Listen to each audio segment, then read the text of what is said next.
Minority Leader Hintz and I last week talked about the need to ensure that every single member who works for the State Assembly feels that they are in a supportive environment. If, God forbid, something happens where a person feels that they are either being harassed or that they are in an unsafe place, that they know exactly what the Assembly Policy Manual covers. The goal is to ensure that if something like that would ever happen, people know that you should report it to the appropriate person. We will keep it as confidential as we can because they're personnel records, and we are going to make sure that every single person feels safe in the workplace, regardless of who they work for, where they come from, what the process is.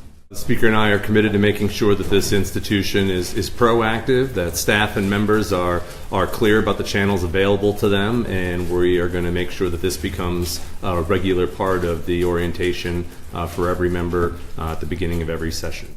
Every staff member, when they are hired, has an orientation session where they sit down with Legislative Human Resources. They go through the Assembly Policy Manual. But what we did realize is that for some people who have been here longer than this session, they, of course, had the training when they first were hired, but it might not have been updated ever since. Our process has always been focusing on making sure that justice happens for the victim. So if they are in the workplace, they feel safe, they shouldn't be the one who has to leave the workspace or have any kind of an issue where their career is potentially put on hold. We have a good track record. The most high-profile case was the Assembly Majority Leader, where it would have been easy for us to just kind of sweep it under the rug, not deal with it because he was a fellow Republican, a person in our leadership team.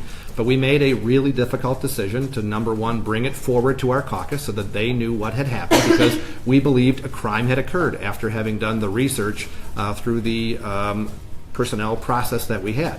He was thrown out of the caucus, he was thrown out of his leadership position, ultimately convicted and left the legislature.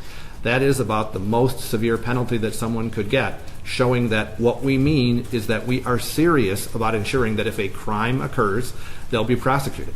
We have been very lucky that in the Assembly we have been a really good workplace. We have had very few incidences, at least since I've become involved, of any kind of harassment, and we want to keep it that way.